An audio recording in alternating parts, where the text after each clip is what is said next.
Welcome to Truth and Transcendence. You can find all our other episodes on truthandtranscendence.com. So this one is about having a coach. And having a coach is a bit like sex in the sense that if you're not enjoying it, you're not doing it right. So if you have a coach and you're not enjoying it, something needs to change, I would suggest. Now, by enjoying, I don't necessarily mean that you're in a state of ecstasy and bliss the entire time. I mean, you feel good about it. It feels worthwhile. It feels beneficial. Overall, you're enjoying the process, even though there may be moments within it that are less fun than other moments where, you're hitting challenges or you find some distress or something, that is uncomfortable, bit of discomfort, I think is not the issue. But overall, you should be enjoying it. It should be feeling like a good experience for you overall. So if that's not the case, then my suggestion is that there's something should be done.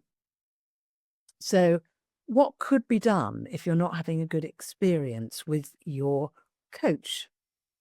Okay, well, it could be that you're not with the right coach. It could be that you have, for some reason, decided to work with somebody where it's not a good fit. And sadly, this happens a lot. And I think one of the reasons that it happens is because of this expectation a lot of us have been taught to have, which is that if it's good for you, it's going to hurt. That a coaching relationship is supposed to be difficult and challenging and not fun. That if you really like the person or gel with them or there's a good chemistry between you, that it's not going to be a worthwhile coaching relationship. That the experience has to be difficult for it to be of value. Now, this is an old-fashioned, archaic psychological perspective, which is based on that idea: if it's not hurting, it's not doing you any good. And I think there were times when pretty much everyone believed that, but I think nowadays that most people don't actually believe that consciously when they really think about it.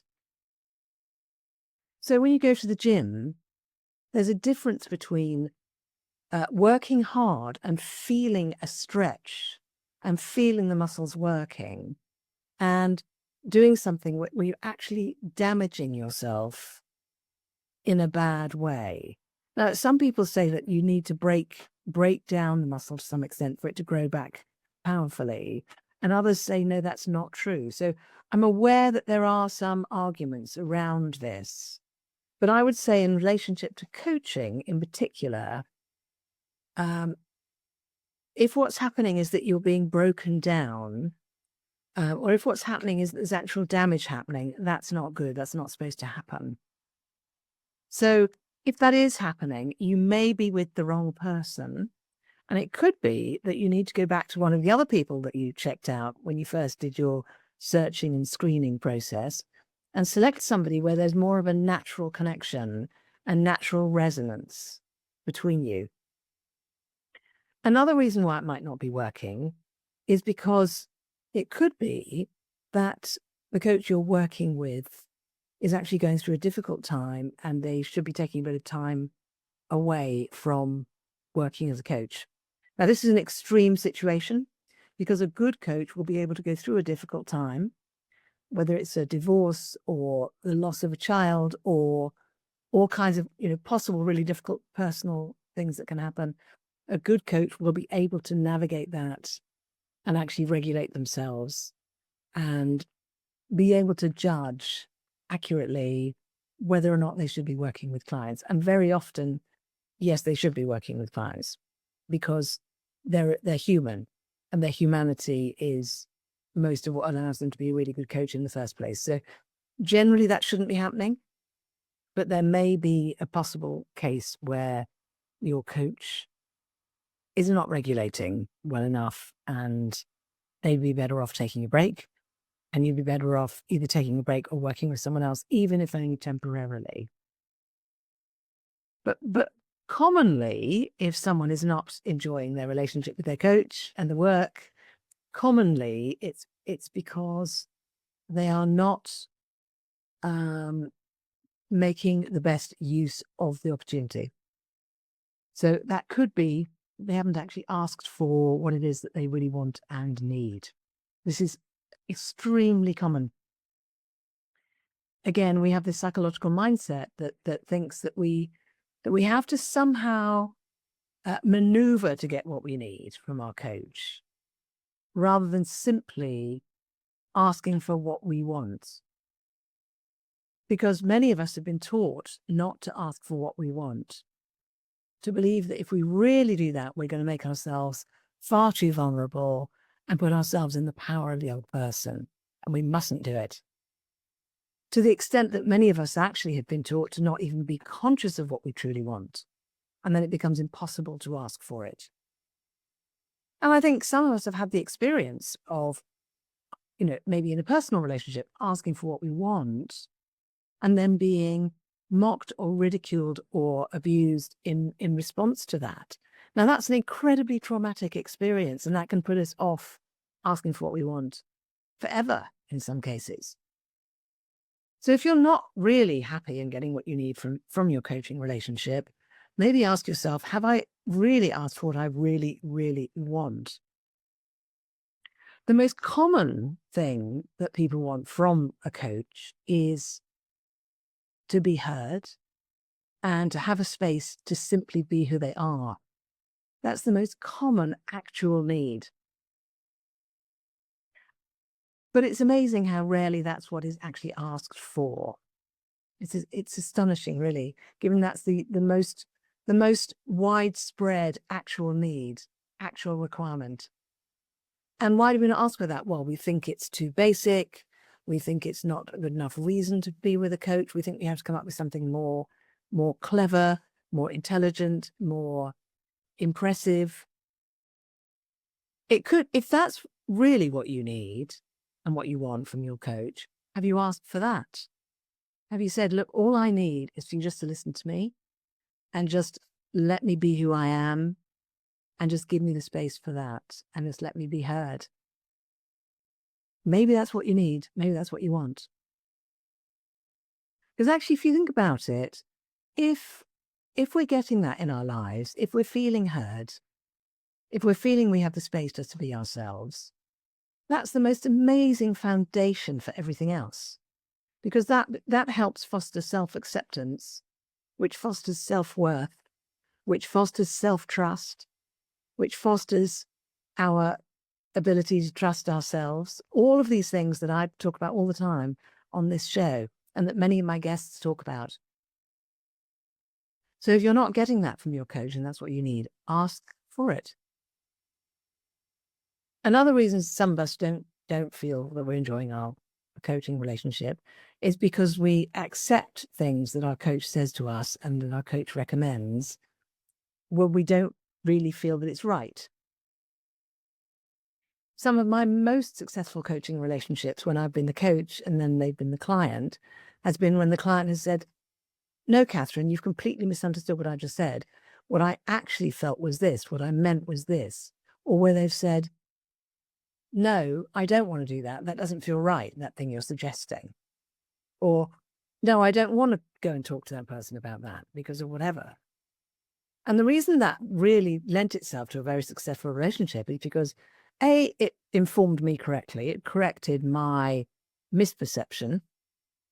But it also gave us a chance to talk about it. So I could say, okay, fair enough, you don't want to talk to that person. Why? Why not? What is it about that? And they might not fully realize why to begin with, but by discussing it, we can discover why that is. Oh, because if you do talk to them about that, they are bound to talk to the person number 3 about it, and that could cause a problem. Right. Okay. Excellent that we didn't go down that route. So what else could we do instead? What else might be a better way of addressing the situation? So the question then is, are you trusting yourself to say no to your coach and to challenge your coach and to say, No, I'm sorry, what you just said was complete that was complete reinterpretation of what I just said to you. It's not what I meant at all. So let me try again. Let me try saying it another way, and let's try and get to the bottom of this. So that's another aspect of really trusting yourself and remembering that you are the authority in the matter. Equally, if your coach recommends something to you or suggests a line of inquiry that you know you have already explored to the nth degree, tell them. Say to them, yes, that is fantastic advice, which I have already followed. And I've already done that. And actually, in fact, I got this information, that information, and I just really don't want to go there again. It just doesn't feel worthwhile. Again, they need to know that. So there are a number of ways, and it's always useful to ask if we're not really enjoying our relationship with our coach and we're not really enjoying the work, to ask ourselves, why is that? Have I asked for what I want? Am I saying no to my coach where I need to? Am I saying, actually, I've already done that to the nth degree when I need to? And am I agreeing to things with my coach that I don't really agree to? Because that's not going to work. I had one person had this with me, where each time we met, they would agree to go away and do certain things. And then next time we met, they hadn't done any of them. And one day I turned up and I handed them a sheet of paper. And on the sheet of paper, I'd typed out every single thing that they'd agreed to do over the period of a few weeks. Every single thing. I just handed it to them. I didn't say anything. And they read the sheet and they went, oh, this is not good, is it? I said, no, it's not good. What's going on? And they said, actually, I don't really want to do this. I'm only doing it because my boss recommended that I do some work with you. And I told them I would like to because that's what I thought they wanted to hear. I said, okay. Do you think your boss is impressed by you saying yes to something that you don't want to do? And they paused and said, probably not. And I said, do you think they know that you don't want to do this? And they said, probably. I said, okay, shall we stop? And maybe you go and have a chat with your boss and maybe reset that relationship, and stop saying yes to things you don't want to do. Anyway, we stopped the work at that point. And subsequently, I got a message from them about 6 months later saying, thank you, that was really valuable. Being actually faced with it. They'd seen that they had a pattern of saying yes to people when they didn't mean yes. And actually, a lot of the time, people knew they were doing that and they were really unimpressed with this person. And he then changed his ways after that and became very successful at what he was doing. He actually left that business. He realized it wasn't the right place for him. Even taking the job on in the first place was him saying yes to something he didn't really want to do. And he went off and actually created a whole new role that hadn't existed before, an international role that hadn't existed before, and that gave him great prestige and great happiness. So it just goes to show, sometimes when we face these things, it makes such a difference. And of course, if you do say yes to doing something that the coach has recommended, or you come up with something together, an assignment or whatever, go and do it wholeheartedly, plunge into it, really do it fully, and notice the experience of doing it and track that as well, and come back and debrief. So those recommendations I've just given you may actually, if you're not having a good relationship with your coach, those might make the difference. And if they do, fantastic. If you're already getting a lot out of working with your coach, good for you, because you should be noticing that the time and energy and money you're investing into it is being repaid, way over repaid, in the results that you're getting in your personal life, in your work life, and wherever you're focusing with the work. Now, if you're not working with a coach at all, I would just like to remind you that it could be very beneficial if you're not already doing it. I've got various people who I work with who help me in a variety of different ways. And I'm extremely grateful for all of them. And every single one of them, the results I get as a result and the benefit it has for my life way exceeds the time and the money that is spent on it.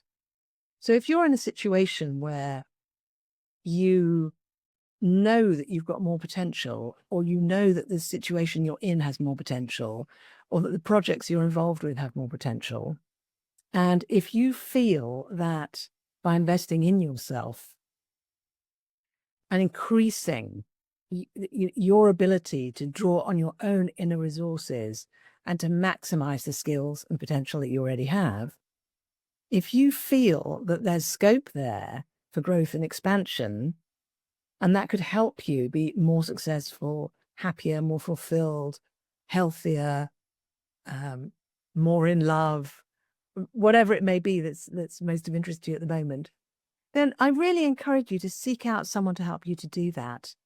Because that is the purpose of working with these people. It's to have more of what you want with less effort, with less time, and with less expenditure, through actually working your primary asset, which is yourself. And it should be fun. It should be enjoyable. It should be fulfilling. It should be interesting.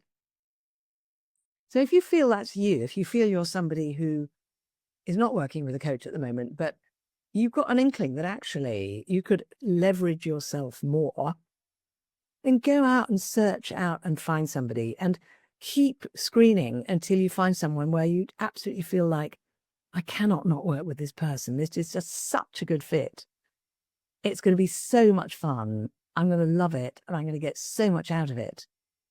And don't sign up with somebody before feeling that way about them, is my advice. And keep looking. There will be someone out there for you.